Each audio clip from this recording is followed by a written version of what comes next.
ٹھیک ہے، ہمیں منظور ہے، عمران نے سر ہلاتے ہوئے کہا۔ اوکے مسٹر اینتھونی، میں اپنے دوستوں کو بھیج رہا ہوں آپ کے پاس، جیکال نے کہا اور پھر کریڈل پر ریسیور رکھ دیا۔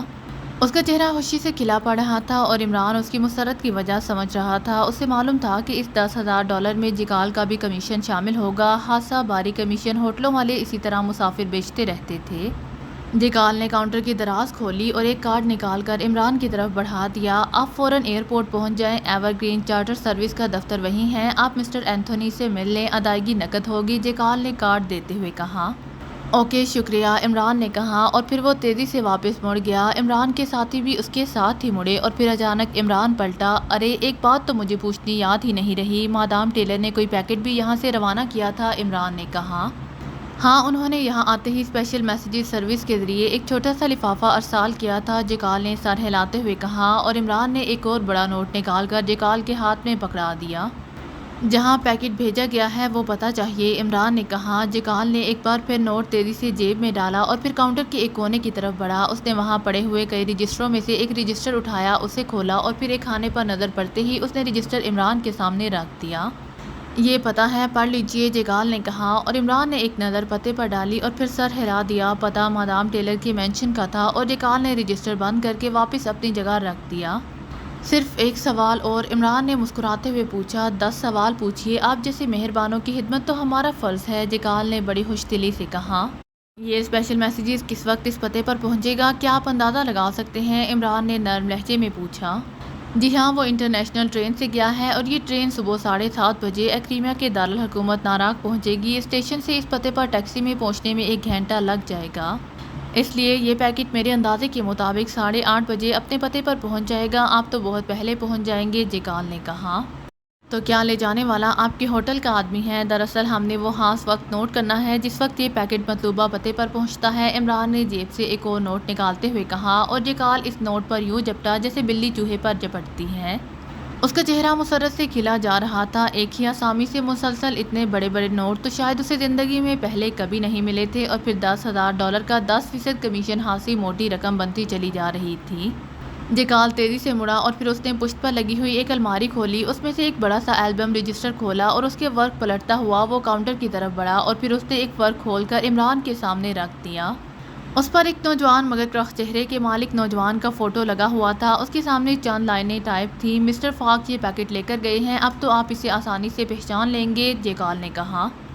بالکل، بہت بہت شکریہ، عمران نے سر ہلاتے ہوئے کہا اور پھر واپس مڑ گئے۔ چند لمحوں بعد ان کی ٹیکسی ایئرپورٹ کی طرف بڑھی چلی جا رہی تھی۔ ایئرپورٹ پر مسٹر اینتھونی ان کے انتظار میں بڑی بے چینی سے ٹہل رہے تھے۔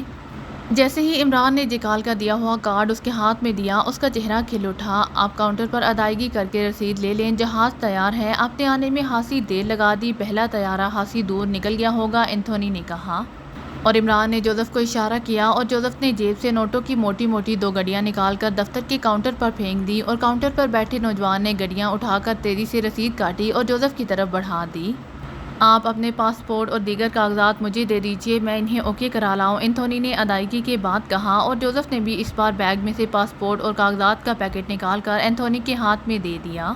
اینتھونی نے تمام کاغذات اور پاسپورٹ ایک نظر دیکھے اور پھر سر ہلاتا ہوا وہ تیزی سے دفتر سے باہر نکلتا چلا گیا۔ تقریباً 5 منٹ بعد وہ واپس آیا اور اس نے کاغذات واپس عمران کی طرف بڑھا دیے۔ آئیے میرے ساتھ، اینتھونی نے کہا اور پھر انہیں ہمراہ لیے ہوئے عمارت سے نکل کر ایئرپورٹ کے خاص حصے کی طرف بڑھتا چلا گیا، جہاں دور ایک جیٹ طیارہ کھڑا تھا۔ اس طیارے پر کمپنی کا نام لکھا ہوا تھا اور پھر اینتھونی نے انہیں طیارے پر سوار کر دیا۔ طیارے پر 2 پائلٹ، ایک ایئر ہوسٹس اور ایک اسٹیورڈ پہلے سے موجود تھے۔ اینتھونی نے پائلٹ کو ہدایات دیں اور پھر وہ نیچے اترتا چلا گیا۔ اس کے ساتھ ہی طیارہ حرکت میں آیا اور چند لمحوں بعد وہ فضا میں بلند ہوتا چلا گیا۔ عمران اٹھ کر کاک پٹ میں پائلٹوں کے پاس چلا گیا۔ وہ ان سے باتوں میں مصروف ہو گیا اور ظاہر ہے اس کی باتوں نے پائلٹوں کے سینوں میں رکھے ہوئے قہقہوں کو تیزی سے باہر نکالنا شروع کر دیا تھا۔ طیارہ پوری رفتار سے اڑا چلا جا رہا تھا۔ پھر عمران اٹھ کر واپس اپنی سیٹ پر آ گیا۔ اب آپ کا پروگرام اس مینشن میں جانے کا ہے یا نہیں؟ کیپٹن شکیل نے پوچھا۔ ارے نہیں، وہ مینشن تو بڑا خطرناک ہے، وہاں تو جاتے ہی ہمارا کباڑہ ہو جائے گا، ہمارا جانی نقصان ہو سکتا ہے اور تنویر کا جسمانی، عمران نے مسکراتے ہوئے کہا۔ جانی اور جسمانی کیا مطلب؟ کیپٹن شکیل نے مسکراتے ہوئے کہا۔ وہ مادام بے حد خوبصورت ہے، جولیا سے بھی زیادہ، اسی لیے تنویر کا جسمانی نقصان ہو سکتا ہے اور مینشن میں بڑا خطرناک چیکنگ سسٹم ہے، اسی لیے ہمارا جانی، عمران نے وضاحت کرتے ہوئے کہا۔ اور کیپٹن شکیل بے اختیار مسکرا دیا جبکہ تنویر نے برا سا منہ بنا لیا۔ دیکھو کیپٹن، وہ گرافیگر ایکریمیا کی سپر سیکرٹ سروس کا ایجنٹ ہے، اس کا قد و قامت تم جیسا ہے، اسی لیے تمہیں اس کا روپ دھارنا ہوگا، اور یہ مینیجر میرے جیسا ہے، اسی لیے میں مینیجر بن جاؤں گا۔ جوزف اور تنویر ہماری نگرانی کریں گے، عمران نے اردو میں شکیل کو تفصیل بتلاتے ہوئے کہا، کیونکہ ایئر ہوسٹس وہیں گھوم رہی تھی۔ اور میں سمجھ گیا، ٹھیک ہے، کیپٹن شکیل نے سر ہلاتے ہوئے کہا۔ اس کے بعد طیارے میں خاموشی چھا گئی۔ عمران نے سیٹ کی پشت سے سر لگا دیا اور اس کے خراٹے طیارے میں ایک تسلسل سے گونجنے لگے، جبکہ تنویر حسب عادت ایئر ہوسٹس کو رجانے میں مصروف ہو گیا۔ کیپٹن شکیل اور جوزف خاموش بیٹھے ہوئے تھے۔ جب طیارہ ناراگ کی ایئرپورٹ پر پہنچا تو ایئر ہوسٹس نے عمران کو بیدار کیا۔ جناب، طیارہ ناراگ پہنچ گیا ہے، ایئر ہوسٹس نے مؤدبانہ لہجے میں کہا۔ اچھا، اتنی جلدی؟ ہاں، ہم نے $10,000 خرچ کیے، اتنا فاصلہ تو ہم پیدل بھی طے کر سکتے تھے، عمران نے برا سا منہ بناتے ہوئے کہا۔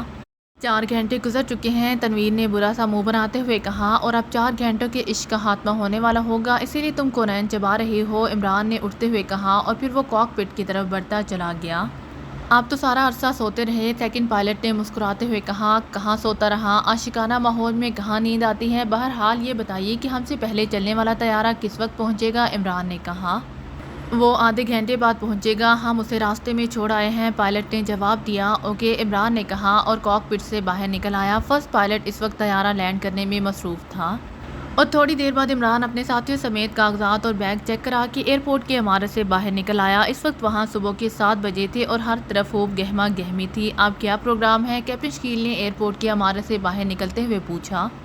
ہمیں انٹرنیشنل اسٹیشن پہنچنا ہے، عمران نے جواب دیا، اور پھر چند لمحوں بعد وہ ٹیکسی میں بیٹھے اسٹیشن کی طرف اڑے چلے جا رہے تھے، جہاں انٹرنیشنل ٹرین سے اسپیشل میسیجز نے وہ پیکٹ لے کر پہنچنا تھا۔ اسٹیشن پر پہنچتے پہنچتے تقریباً آدھا گھنٹہ لگ گیا، اور پھر ان کے اسٹیشن پہنچتے ہی ٹرین بھی اسٹیشن پہنچ گئی۔ یہ ٹرین کا آخری اسٹاپ تھا، اسی لیے پلیٹ فارم پر مسافروں کو خوش آمدید کہنے والے خاصے افراد موجود تھے۔ عمران اپنے ساتھیوں سمیت چیکنگ اسپاٹ کے قریب کھڑا تھا، جہاں تمام مسافروں نے گزرنا تھا۔ وہ ہر گزرنے والے مسافر کو بغور دیکھ رہا تھا، اور پھر چند لمحوں بعد اس کی نظر اسپیشل میسنجر فاق پر پڑ گئی۔ وہ قطار میں کھڑا باہر نکلنے کا انتظار کر رہا تھا۔ عمران جانتا تھا کہ فاق یہاں سے سیدھا ٹیکسی پر بیٹھے گا اور پھر مینشن چلا جائے گا، اسی لیے اس نے کیپٹن شکیل کو اشارہ کیا۔ کیپٹن، ایک ٹیکسی انگیج کر لو، جلدی ساؤتھ زون کے لیے، عمران نے کہا، اور کیپٹن شکیل سر ہلاتا ہوا واپس مڑ گیا۔ عمران نے باقی لوگوں کو بھی ساتھ جانے کا اشارہ کیا، اور پھر جب فاق چیکنگ اسپاٹ سے باہر نکلا تو وہاں صرف عمران موجود تھا۔ فاق باہر نکلتے ہی تیز تیز قدم اٹھاتا ٹیکسی اسٹینڈ کی طرف بڑھتا چلا گیا، عمران اس کے پیچھے تھا۔ فاق اسٹینڈ پر کھڑی ایک ٹیکسی کی طرف بڑھا، اس نے ڈرائیور سے جھک کر کچھ کہا، اور پھر پچھلی نشست کا دروازہ کھول کر اندر بیٹھ گیا، اور پھر اس سے پہلے کہ وہ دروازہ بند کرتا، قریب موجود عمران پھرتی سے آگے بڑھا اور اچھل کر اندر بیٹھ گیا۔ تم فاق نے حیرت بھرے لہجے میں عمران سے کہا۔ ٹیکسی ڈرائیور نے یہی سمجھا کہ شاید عمران بھی اس کا ساتھی ہے، اسی لیے ان کی طرف متوجہ ہوئے بغیر عمران کے بیٹھتے ہی تیزی سے ٹیکسی آگے بڑھا دی۔ مسٹر فاق، گھبرائے نہیں، مجھے مسٹر جیکال نے بھیجا ہے، ایک خاص پیغام دینا ہے، عمران نے نرم لہجے میں کہا۔ جیکال نے بھیجا ہے؟ کیا مطلب؟ فاق نے آنکھیں چوڑی کرتے ہوئے کہا۔ میں یہی رہتا ہوں، مسٹر جیکال نے مجھے فون کر کے کہا تھا کہ آپ 7:30 بجے انٹرنیشنل ٹرین سے پہنچ رہے ہیں، میں ان کا پیغام آپ تک پہنچا دوں۔ عمران نے بھیجنے کے لفظ پر فاق کو چونکتے دیکھ کر وضاحت کرتے ہوئے کہا۔ ظاہر ہے وہ فاق کی حیرت کی وجہ سے سمجھ گیا تھا کہ جیکال کسی کو بعد میں بھیجے تو وہ پہلے یہاں کیسے پہنچ سکتا ہے۔ کیا پیغام ہے؟ فاق نے ہونٹ بیچتے ہوئے پوچھا۔ اپنا نام اور جیکال کا نام سنتے ہی اس کے اعصاب تو ڈھیلے پڑ گئے تھے، لیکن اس کے باوجود اس کی آنکھوں میں شکوک کی پرچھائیاں لہرا رہی تھیں۔ مادام ٹیلر نے پیکٹ بھیجنے کا پتہ تبدیل کر دیا ہے، اب آپ نے وہ پیکٹ بوسٹن کے رہائشی علاقے جوائے کالونی کی کوٹھی نمبر 12 میں پہنچانا ہے، عمران نے جواب دیا۔ لیکن یہ اصولاً غلط ہے، مسٹر جیکال یہ ہدایت نہیں دے سکتے، یہ ہمارے اصول کے خلاف ہے، فاق نے چوکنا ہوتے ہوئے کہا۔ مسٹر فاق، خاموشی سے بیٹھے رہو ورنہ، عمران نے اپنا یہ وار حالی جاتے دیکھ کر تیزی سے ریوالور نکال لیا اور اسے فاق کی پسلیوں سے لگا دیا۔ اسے دراصل کمپنی کے اصولوں کا علم نہیں تھا، اسی لیے اس نے پہلے یہی کوشش کی تھی کہ اسے جوائے کالونی کی مخصوص کوٹھی پر لے جائے، جہاں X2 کی فورن سروس کا ہیڈ کوارٹر تھا، لیکن ظاہر ہے اب سوائے ریوالور نکالنے کے اور کوئی چارہ نہیں تھا۔ ٹیکسی اس وقت ایک سنسان روڈ پر دوڑ رہی تھی، وہ شہر سے باہر نکل آئی تھی۔ تم کیا چاہتے ہو؟ فاق نے ہونٹوں پر زبان پھیرتے ہوئے کہا۔ کچھ نہیں، بس خاموش بیٹھے رہو، عمران نے گراتے ہوئے کہا۔ البتہ آواز اس نے دھیمی ہی رکھی تھی، اور فاق بے بسی سے کندھے اچکا کر خاموش ہو گیا۔ ڈرائیور، ٹیکسی روک دو، میرے ساتھی کی طبیعت خراب ہو گئی ہے، عمران نے اچانک ٹیکسی ڈرائیور سے مخاطب ہو کر کہا، اور ٹیکسی ڈرائیور نے بے اختیار بریکیں لگا دیں۔ ٹیکسی ایک سائڈ پر رک گئی۔ اسی لمحے عمران کا ہاتھ تیزی سے حرکت میں آیا اور فاق کی گردن کی سائڈ میں ریوالور کا دستہ پوری قوت سے پڑا اور وہ کراہتا ہوا سیٹ پر لڑک گیا۔ عمران نے اتنی پھرتی سے وار کیا تھا کہ ٹیکسی ڈرائیور جو ٹیکسی روکنے میں مصروف تھا یہ حرکت نہ دیکھ سکا۔ چنانچہ جیسے ہی اس نے ٹیکسی روکی، عمران دروازہ کھول کر باہر نکل آیا۔ ٹیکسی ڈرائیور نے پہلے مڑ کر دیکھا اور فاق کو یوں سیٹ پر لڑکے ہوئے دیکھ کر اس کے چہرے پر پریشانی کے آثار نمایاں ہو گئے۔ کیا ہوا انہیں؟ اس نے چونکتے ہوئے کہا، مگر عمران اس عرصے میں گھوم کر دوسری طرف آیا۔ اس نے دروازہ کھول کر فاق کو باہر کھینچ لیا۔ اسی لمحے ان کے پیچھے آنے والی دوسری ٹیکسی بھی ان کے قریب رک گئی۔ اس ٹیکسی میں عمران کے ساتھی موجود تھے۔ کیا ہوا جناب؟ کیپٹن شکیل نے یوں کھڑکی سے سر نکال کر پوچھا جیسے وہ اجنبی ہو۔ میرا ساتھی اچانک بے ہوش ہو گیا ہے، عمران نے تیزی سے مڑ کر کہا۔ او، میں ڈاکٹر ہوں، کیپٹن شکیل نے کہا اور پھر تیزی سے دروازہ کھول کر نیچے اتر آیا۔ اس نے فاق کی نبض چیک کی۔ او، یہ تو خطرناک حالت میں ہے، اس کو مسلسل ڈاکٹر کی نگرانی چاہیے۔ ہسپتال پہنچنے تک ایسا کرو، ہماری ٹیکسی میں آ جاؤ۔ ہسپتال جانے تک میں اسے چیک کرتا رہوں گا، کیپٹن شکیل نے تشویش بھرے لہجے میں کہا۔ بہت بہت شکریہ، عمران نے کہا اور پھر اس نے مڑ کر جیب سے 2 بڑے نوٹ نکال کر فاق والی ٹیکسی ڈرائیور کی طرف بڑھاتے ہوئے کہا جو خود بھی باہر آ گیا تھا۔ یہ آپ اپنا معاوضہ لے لیں۔ شکریہ، عمران نے نرم لہجے میں کہا۔ جناب، وہ ٹیکسی تو پہلے ہی بھری ہوئی ہے اور ابھی ہوسٹن ہاسی دور ہے۔ آپ ایسا کریں کہ اپنے ساتھی کے ساتھ ڈاکٹر صاحب کو بھی اس ٹیکسی میں بٹھا لیں، اس طرح آسانی ہو جائے گی۔ ٹیکسی ڈرائیور نے رقم لے کر جیب میں ڈالتے ہوئے بڑے ہمدردانہ لہجے میں کہا۔ ہاں، تمہارا مشورہ بھی درست ہے۔ ٹھیک ہے ڈاکٹر صاحب، آپ ادھر میری ٹیکسی میں آ جائیں، عمران نے فوراً ہی رضامند ہوتے ہوئے کہا۔ وہ اس لیے رضامند ہو گیا تھا کہ اسے علم تھا کہ یہاں کے ٹیکسی ڈرائیور بے حد ہوشیار ہوتے ہیں۔ اگر یہ ٹیکسی ڈرائیور ذرا بھی مشکوک ہو جاتا تو وہ فوراً ہی نزدیکی بوتھ سے پولیس کو فون کر دیتا اور پولیس نے تھوڑے ہی فاصلے پر دھر لینا تھا۔ عمران کے کہنے پر کیپٹن شکیل بھی فاق کے ساتھ اسی کی ٹیکسی میں آ گیا۔ عمران نے اسے پچھلی سیٹ پر لٹاتے ہوئے اس کے جیبوں کی باقاعدہ تلاشی لی اور پھر کوٹ کی اندرونی جیب سے اس کا مطلوبہ پیکٹ اسے مل گیا۔ عمران نے پیکٹ جیب میں ڈالتے ہوئے خود ڈرائیور کے ساتھ پہلے والی سیٹ پر آ گیا۔ ڈاکٹر صاحب، میرا ساتھی کتنی دیر میں ہوش میں آ جائے گا؟ عمران نے پیچھے مڑ کر کیپٹن شکیل سے پوچھا۔ اتفاق ہے کہ آج میرے پاس ایمرجنسی بیگ نہیں ہے، اگر بیگ ہوتا تو یہ ابھی ہوش میں آ جاتا۔ بہرحال یہ 1 گھنٹے بعد خود بخود ہوش میں آ جائے گا، کیپٹن شکیل نے اس کی نبض پکڑتے ہوئے کہا اور عمران خاموش ہو گیا۔ دونوں ٹیکسیاں آگے پیچھے دوڑتی ہوئی تھوڑی دیر بعد ہوسٹن شہر میں داخل ہوئیں اور پھر ڈرائیور نے ہوسٹن کے جنرل ہسپتال کے کمپاؤنڈ میں ٹیکسی موڑ دی۔ ایمرجنسی وارڈ کے سامنے ٹیکسی رکتے ہی عمران اور کیپٹن شکیل دونوں نے فاق کو ٹیکسی سے نیچے اتارا اور پھر اسے لیے ہوئے وارڈ کے اندر داخل ہو گئے۔ فاق کی حالت دیکھتے ہی وارڈ بوائے اس کی طرف دوڑے اور پھر وہ فاق کو اسٹریچر پر ڈال کر اندر لے گئے۔ عمران نے ٹیکسی ڈرائیور کا شکریہ ادا کیا اور ٹیکسی ڈرائیور سر ہلاتا ہوا واپس چلا گیا، جبکہ دوسرا ٹیکسی ڈرائیور وہیں موجود رہا۔ عمران نے اندر رہ کر بتایا کہ یہ شخص سڑک کے کنارے اسی حالت میں پڑا تھا کہ ہم اسے یہاں اٹھا لائے ہیں، اور اس کے بعد اس نے اپنا فرضی نام و پتہ رجسٹر پر درج کرایا اور کیپٹن شکیل کے ہمراہ باہر آ گیا۔ اس کا اندازہ تھا کہ ڈاکٹروں کی کوشش کے باوجود فاق آدھے گھنٹے سے پہلے ہوش میں نہیں آئے گا، اسی لیے وہ مطمئن تھا۔ تم ٹیکسی لے کر ساؤتھ زون پہنچو، وہاں ٹیکسی چھوڑ دینا اور کیفے آلاک میں میرا انتظار کرنا، عمران نے کیپٹن شکیل سے کہا۔ اور کیپٹن شکیل سر ہلاتا ہوا ٹیکسی میں بیٹھ گیا اور ٹیکسی ساؤتھ زون کی طرف بڑھتی چلی گئی۔ ٹیکسی کے جاتے ہی عمران ہسپتال سے نکلا اور پھر وہ نزدیک ہی ایک فوٹوگرافر سٹور میں داخل ہو گیا۔ اس نے وہاں سے ایک مائکرو فلم خریدی اور پھر وہ ایک کیفے کے بات میں گھس گیا۔ یہ بات کیفے کے برآمدے میں بیرونی جانب بنائے گئے تھے، اسی لیے ان کے اندر جانے کے لیے کیفے میں سے نہ گزرنا پڑتا تھا۔ بات میں جاتے ہی عمران نے فاق سے حاصل کردہ پیکٹ جیب سے نکالا اور اسے احتیاط سے کھولنے کے بعد اس میں سے اصل فارمولے کی اصل فلم نکالی اور سٹور سے خریدی ہوئی مائکرو فلم اس کے اندر ڈال کر اس نے پیکٹ کو دوبارہ اسی انداز میں بند کر دیا۔ اس کے بعد وہ بات سے باہر آ گیا۔ اب اس نے اپنا منصوبہ بدل دیا تھا۔ پہلے تو اس نے یہی پلان بنایا تھا کہ وہ فاق کے میک اپ میں مینشن میں داخل ہوگا، لیکن اب اس نے ارادہ بدل دیا تھا کیونکہ ہو سکتا ہے فاق سے پیکٹ دروازے پر ہی وصول کر لیا جائے۔ اس لیے اتنی لمبی چوڑی پلاننگ کی ضرورت نہیں تھی۔ کیفے کی عمارت سے نکلتے ہی وہ تیزی سے نزدیکی فورن پارسل آفس پہنچا اور پھر اس نے اصل فلم ایک مضبوط لفافے میں ڈال کر اس کے اندر ایک چھوٹا سا رکا بھی سر سلطان کے نام لکھ دیا، جس میں یہ ہدایت کی گئی تھی کہ اس فلم کو سر داؤد کے حوالے کر دیا جائے اور انہیں کہہ دیا جائے کہ یہ ادھورے فارمولے کی فلم ہے۔ نیچے اس نے اپنا نام لکھ کر پیکٹ بند کیا، پھر اسی پر سر سلطان کا پتہ لکھ کر پارسل بائے ایئر پوسٹ کر دیا اور رسید جیب میں رکھ کر وہ باہر نکلا اور پیدل چلتا ہوا دوبارہ ہسپتال پہنچ گیا۔ وہاں اس نے فاق کا پتہ کیا تو اسے بتایا گیا کہ اسے ایک کمرے میں پہنچا دیا گیا ہے اور وہ تھوڑی دیر بعد ہوش میں آ جائے گا۔ چونکہ فاق کو لے آنے والا عمران ہی تھا، اسی لیے عمران کو بغیر کسی حیل و حجت کے اس کمرے تک پہنچا دیا گیا اور پھر چند ہی لمحوں بعد عمران نے پیکٹ واپس فاق کی اسی جیب میں منتقل کر دیا۔ اس کے بعد وہ مطمئن ہو کر واپس ہسپتال سے نکلا اور ایک ٹیکسی پکڑ کر ساؤتھ زون کی طرف روانہ ہو گیا۔ اس نے مادام ٹیلر اور ہائی برڈ کا حاصل کردہ راز تو صرف واپس حاصل کر لیا تھا۔ بلکہ وہ اسے اپنے ملک بھی روانہ کر چکا تھا، لیکن اب اس کے ذہن میں مسئلہ ایکٹیمیا کی سپریم سیکرٹ سروس سے فارمولے کا باقی آدھا حصہ حاصل کرنا تھا تاکہ اس کے ملک کا فارمولہ مکمل حالت میں واپس اس کے ملک میں پہنچ جائے۔ ظاہر ہے اب تک کسی کو اس بات کا علم نہیں تھا، لیکن اب یہ بات سامنے آ جانے کے بعد عمران یہ کیسے برداشت کر سکتا تھا کہ اس کے ملک کا اتنا اہم فارمولہ دوسرے ملک کے ہاتھوں میں رہ جائے۔ چنانچہ اس نے یہ فیصلہ کیا تھا کہ وہ باقی آدھا فارمولہ بھی حاصل کر کے واپس جائے گا، لیکن اب مسئلہ صرف اتنا تھا کہ اسے معلوم نہیں تھا کہ باقی آدھا فارمولہ کس کے قبضے میں ہے۔ ظاہر ہے ایسے فارمولے سیکرٹ سروس کے قبضے میں تو نہیں ہو سکتے، وہ ضرور کسی سرکاری لیبارٹری میں ہوگا۔ اس کے لیے اس نے کرافیکر کے ذریعے آگے بڑھنے کا فیصلہ کیا تھا، اسی لیے وہ ساؤتھ زون جا رہا تھا تاکہ جب کرافیکر وہ نقلی فلم لے کر مینشن سے نکلے تو وہ اس کو ٹریپ کر سکے۔ تھوڑی دیر بعد اس کی ٹیکسی ساؤتھ زون پہنچ گئی اور پھر ٹیکسی ڈرائیور نے اس کے کہنے پر اسے کیفے آلاک کے سامنے اتار دیا۔ وہ پہلے بھی کئی بار ساؤتھ زون آ چکا تھا، اس لیے اسے یہاں کے کیفوں، ہوٹلوں اور کلبوں کے بارے میں پوری طرح علم تھا۔ کیفے آلاک کا مالک رول جانسن اس کا دوست تھا۔ ایک بار اس نے اسے گنڈوں کے تشدد سے بچایا تھا اور تب سے وہ عمران کا بے حد منعقد بن گیا تھا۔ عمران جب بھی ساؤتھ زون آتا وہ رول جانسن سے ضرور ملتا تھا۔ کیفے آلاک میں داخل ہوتے ہی اسے اپنے ساتھی ایک بڑی میز کے گرد اکٹھے نظر آ گئے اور عمران تیز تیز قدم اٹھاتا ان کی طرف بڑھتا چلا گیا۔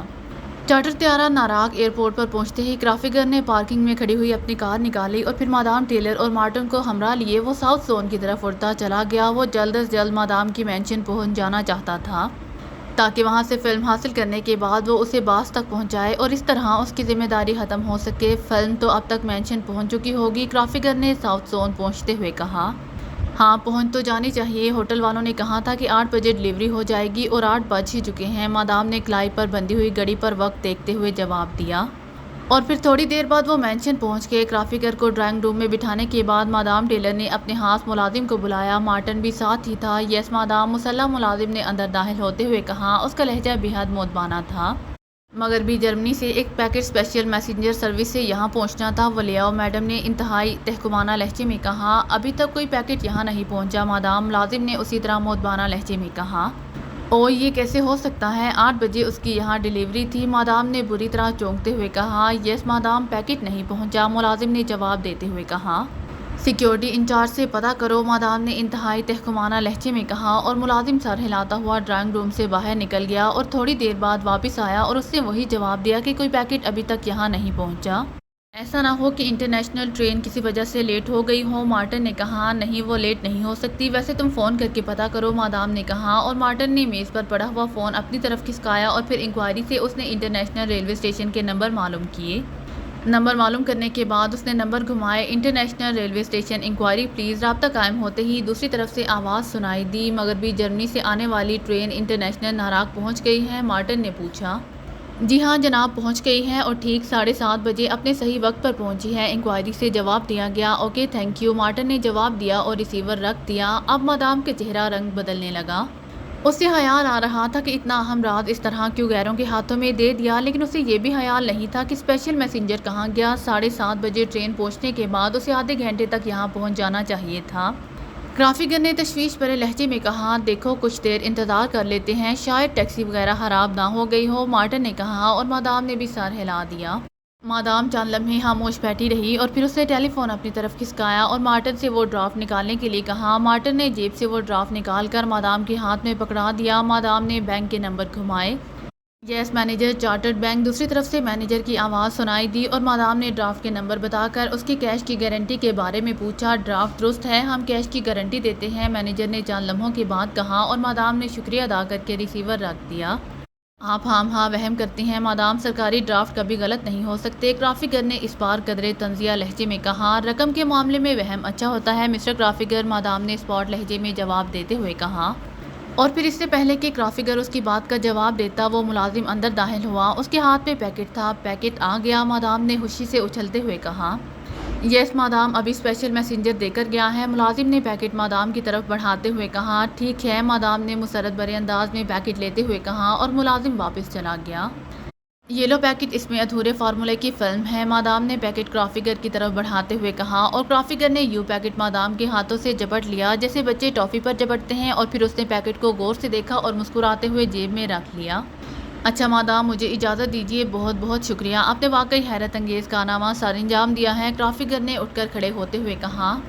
ہائی برڈ کے لیے یہ مشن معمولی سا ثابت ہوا ہے، مادام نے مسکراتے ہوئے جواب دیا۔ اگر آپ کو میری ویڈیو پسند آئے تو please like, share and subscribe کرنا مت بھولیے گا۔